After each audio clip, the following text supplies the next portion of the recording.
Beautiful, isn't it? Sigur Rós, and that is Gold. Don't forget, on BBC Sounds, there is a wealth of riches concerned with Glastonbury for you to enjoy. I've just seen this one, which I'm going to dive into.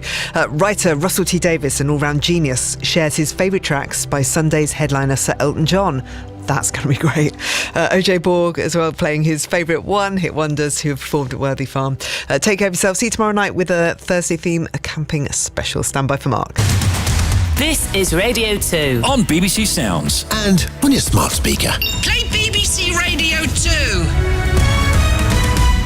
BBC News at 9 o'clock. This is Justine Green. The US Coast Guard says it's working tirelessly to find a submersible that disappeared while on a dive to the wreck of the Titanic. They say sounds detected by search aircraft in the past few days are being analysed by experts. It's estimated the Titan has less than 20 hours of oxygen remaining.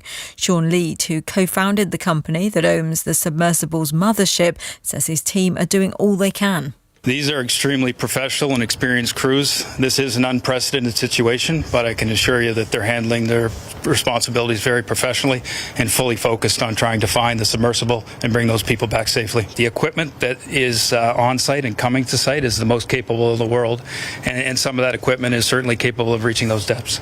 The authorities in Paris say at least 29 people have been injured by a gas explosion in the centre of the city.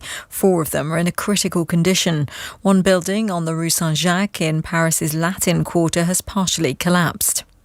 The latest figures shows that the rate of inflation remained stable last month. The Office for National Statistics says the Consumer Prices Index was 8.7% in May, exactly the same as April.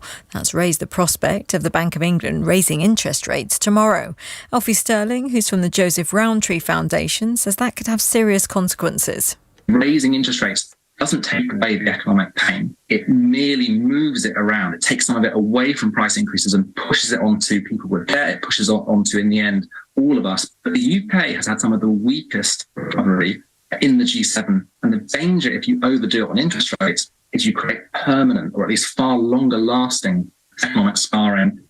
A second SNP MP has announced they'll stand down at the next general election.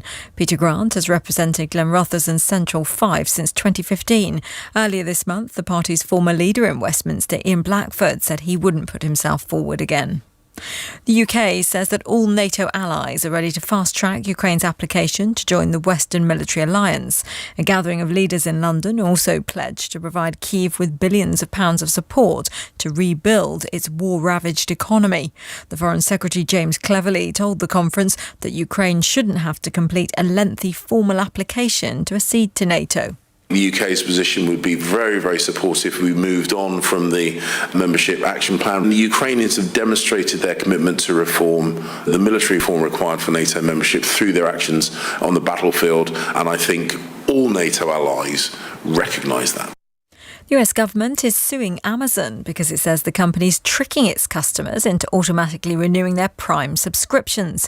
The Federal Trade Commission says the online retailer also makes it hard to cancel the service. Amazon has yet to comment. That's the BBC News. It's 3 minutes past 9.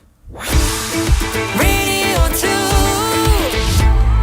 Now, The Folk Show with Mark Radcliffe. Hello, welcome to the Folk Show. Thanks to Joe. Today is Midsummer's Day, the longest day, the summer solstice. We'll salute that with some songs. Maybe you were at Stonehenge this morning. Do let us know. My guest is Cinder Well, real name